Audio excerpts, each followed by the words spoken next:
आगे बढ़ते हैं। महायुद्ध में आपको बता दें लगातार तब्दीलियां हो रही हैं। इस बीच अब ये अहम खबर आ रही है। देखिए, ईरान ने हॉर्मुज़ स्ट्रेट को पूरी तरह से खोल दिया है। लेबनान सीज फायर के बाद ईरान की तरफ से ये बड़ा फैसला लिया गया है। ईरान के विदेश मंत्री सैयद अब्बास अरागची ने साफ कहा है कि हॉर्मुज़ स्ट्रेट अब कमर्शियल जहाजों की आवाजाही के लिए खुल गया है। अरागची के मुताबिक हॉर्मुज़ स्ट्रेट से अब जहाज बिना रुकावट के आवाजाही कर पाएंगे। विदेश मंत्री के बयान के बाद साफ हो गया है कि हॉर्मुज़ स्ट्रेट में शिपिंग ईरान जंग से पहले की तरह ही सामान्य रहेगी। और इस बीच अमेरिकी राष्ट्रपति डोनाल्ड ट्रंप ने स्ट्रेट ऑफ हॉर्मुज़ के खुलने का स्वागत किया है। ट्रंप ने कहा कि हॉर्मुज़ अब पूरी तरह से खुल गया है, अब ये व्यापार के लिए तैयार है। उन्होंने इसे पूरी दुनिया के लिए शानदार दिन बताया है। ट्रंप का यह भी कहना है कि हॉर्मुज़ खुलने से अंतरराष्ट्रीय व्यापार को बहुत बड़ी राहत मिलेगी।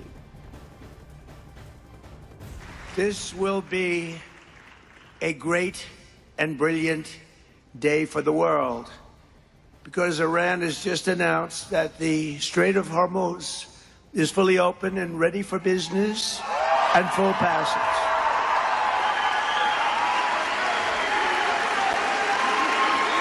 But the naval blockade with the greatest navy in the world, from the greatest military the world has ever seen, we built it during my first term. We built it. They said I was crazy. We weren't so crazy, were we? Will remain in full force and effect as it pertains to Iran until such time as our transaction with Iran is 100% complete and fully signed. और इस बीच Iran की सेना ने Hormuz straight को लेकर नया आदेश जारी किया है। IRGC यानी कि इस्लामिक रेवोल्यूशनरी गार्ड कॉर्प्स ने हॉर्मुज़ में समुद्री यातायात के लिए नए नियम तय कर लिए हैं। IRGC के मुताबिक अब हॉर्मुज़ से गुजरने वाले सभी जहाजों के लिए पहले अनुमति लेना अनिवार्य होगा। सेना का यह भी कहना है कि हॉर्मुज़ आवाजाही को लेकर कड़े नियम लागू किए गए हैं। नए आदेश के तहत हॉर्मुज़ स्ट्रेट में जहाजों की मूवमेंट तय नियमों के तहत ही की जाएगी।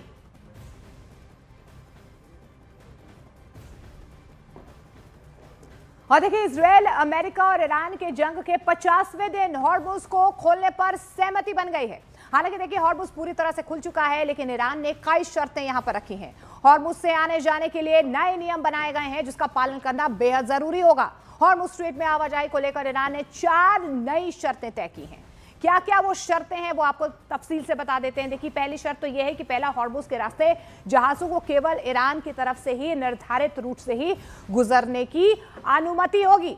दूसरी बड़ी शर्त जो रखी गई है वो आवागमन के लिए IRGC नौसेना से अनुमति लेनी होगी। ये दूसरी शर्त रखी गई है। तीसरी आपको बता दें, तीसरा, हॉर्मुज़ से किसी भी तरह के सैन्य जहाजों की आवाजाही पर सीधे तौर पर यहां पर रोक लगा दी गई है। और चौथी जो अहम शर्त यहां पर रखी गई है वो ये है कि लेबनान में सीज फायर तक ही वैलिडिटी यहां पर रहेगी। यानी कि अगर लेबनान में इजरायल हमला करता है, युद्ध विराम को तोड़ता है, तो ईरान फिर से हॉर्मुज़ के रास्ते को बंद कर सकता है। तो देखिए, हॉर्मुज़ स्ट्रेट अब पूरी तरह से खुल चुका है। ब्लूमबर्ग की रिपोर्ट्स के मुताबिक शिप ट्रैकिंग डेटा से यह साफ हो चुका है कि ईरान की घोषणा के बाद इस अहम समुद्री रास्ते पर हलचल बहुत ज्यादा तेज हो चुकी है। रिपोर्ट में यह भी दावा किया गया है कि कम से कम 8 तेल टैंकर हॉर्मुज़ की ओर रवाना भी हो चुके हैं। शिप ट्रैकिंग डेटा के आधार पर ब्लूमबर्ग ने यह जानकारी दी है।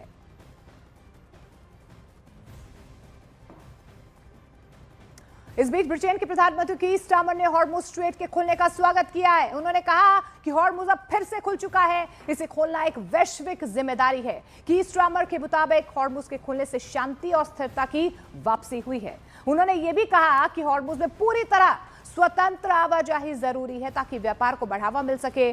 ब्रिटेन के प्रधानमंत्री का यह भी कहना है कि हॉर्मुज़ स्ट्रेट का खुला रहना अंतर्राष्ट्रीय व्यापार और स्थिरता के लिए बेहद अहम है।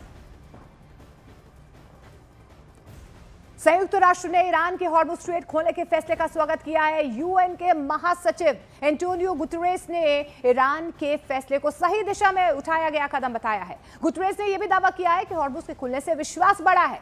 संयुक्त राष्ट्र का रुख साफ है कि हॉर्मुज़ स्ट्रेट में अंतरराष्ट्रीय नेविगेशन अधिकार पूरी तरह से बहाल होने चाहिए और सभी को इनका सम्मान भी करना चाहिए, जिससे हालात बेहतर होंगे। हॉर्मुज़ स्ट्रेट खुलने के बाद अमेरिकी राष्ट्रपति डोनाल्ड ट्रंप ने नेटो को लेकर बहुत बड़ा बयान दिया है। ट्रंप ने कहा है कि उन्हें नेटो की तरफ से फोन आया कि क्या किसी मदद की जरूरत है, लेकिन ट्रंप ने मना कर दिया है। ट्रंप ने साफ कहा कि 2 महीने पहले मदद की जरूरत थी, लेकिन अब बिल्कुल नहीं है। ट्रंप ने कहा कि जब जरूरत थी तब नेटो बिल्कुल बेकार साबित हुआ है। सच तो यह है कि अमेरिका को कभी नेटो की जरूरत थी ही नहीं, बल्कि नेटो को अमेरिका की जरूरत थी।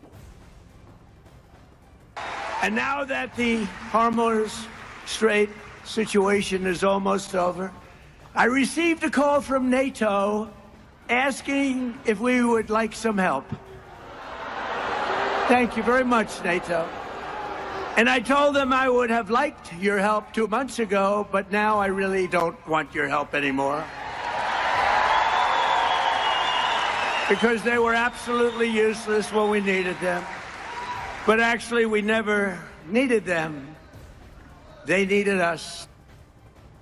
और इस बीच अमेरिका और ईरान के बीच समझौता जल्द हो सकता है। ईरान के एक वरिष्ठ अधिकारी ने भी दावा किया है कि अगले कुछ दिनों में दोनों देशों के बीच समझौता संभव है। अधिकारी के मुताबिक मौजूदा हालात को देखते हुए सीज फायर को आगे बढ़ाने की भी संभावना है। ईरानी अधिकारी का यह भी कहना है कि बातचीत सही दिशा में आगे बढ़ रही है। आने वाले वक्त में इस पर कोई बड़ा फैसला लिया जा सकता है। अमेरिका ईरान से आराम से यूरेनियम वापस लेगा, यह खबर निकल कर आ रही है। देखिए, न्यूज एजेंसी रॉयटर्स की रिपोर्ट में दावा किया गया है कि अमेरिकी राष्ट्रपति डोनाल्ड ट्रंप ने कहा है कि अमेरिका ईरान से एनरिच्ड यूरेनियम वापस लेगा। ट्रंप ने यह बात एक फोन इंटरव्यू के दौरान कही है। उन्होंने कहा कि अमेरिका इस काम को ईरान के साथ मिलकर करेगा और यह प्रक्रिया आराम से आगे बढ़ेगी। ट्रंप के मुताबिक इसके लिए बड़ी बड़ी मशीनों से खुदाई शुरू की जाएगी और फिर यूरेनियम को वापस अमेरिका लाया जाएगा। और न्यूक्लियर प्रोग्राम रोकने के लिए ईरान सहमत हो गया है। ब्लूमबर्ग की रिपोर्ट में ट्रंप के हवाले से यह बहुत बड़ा दावा किया गया है। ट्रंप का यह कहना है कि ईरान अपने न्यूक्लियर प्रोग्राम को रोकने के लिए सहमत हो गया है और ईरान ने न्यूक्लियर प्रोग्राम को अनिश्चित काल के लिए निलंबित कर दिया है। ट्रंप ने यह भी साफ किया है कि ईरान को उसके फ्रीज फंड्स वापस नहीं मिलेंगे, जिसकी वो बार बार डिमांड कर रहा है। लेकिन अब यूरेनियम के मुद्दे अमेरिका और ईरान आमने सामने आ चुके हैं। ट्रंप ने फिर से दावा कर दिया है कि ईरान यूरेनियम सौंपने के लिए राजी हो गया है। अमेरिका ईरान से यूरेनियम निकालेगा, यह दावा ट्रंप की तरफ से किया जा रहा है। ट्रंप के बयान को खारिज करते हुए हालांकि ईरान ने कहा है कि यूरेनियम देश से बाहर नहीं जाएगा, एनरिच्ड यूरेनियम कहीं नहीं जाएगा, क्योंकि न्यूक्लियर प्रोग्राम ईरान के लिए बेहद अहम है। The USA will get all nuclear dust. You know what the nuclear dust is? That was that white powdery substance created by our B-2 bombers, those great B-2 bombers, late one evening 7 months ago. No money will exchange hands in any way, shape, or form. Iran, with the help of the USA, has removed or is removing all of the sea mines. And most importantly, it never agreed, and you'll understand, they will never have a nuclear weapon.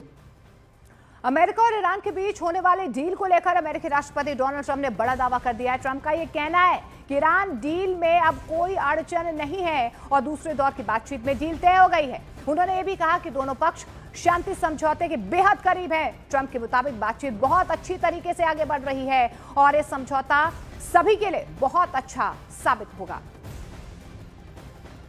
Iran की सेना की नौसेना के commander ने America पर गंभीर आरोप इस बीच लगा दिए। ईरान का यह कहना है कि अमेरिकी राष्ट्रपति डोनाल्ड ट्रंप नौसैनिक नाकेबंदी की बात कर रहे हैं, जो सीधे तौर पर समुद्री डकैती है। ईरान के मुताबिक ट्रंप ईरान पर नहीं बल्कि अपने सहयोगी देशों पर ही नाकेबंदी थोप रहा है, ट्रंप की तरफ से थोपी जा रही है। ईरानी नौसेना के कमांडर ने चेतावनी दी है कि अगर ये नाकेबंदी जारी रही तो ईरान इसका जवाब देगा। ईरान ने साफ कह दिया है कि समुद्री रास्तों पर दबाव को बर्दाश्त नहीं किया जाएगा।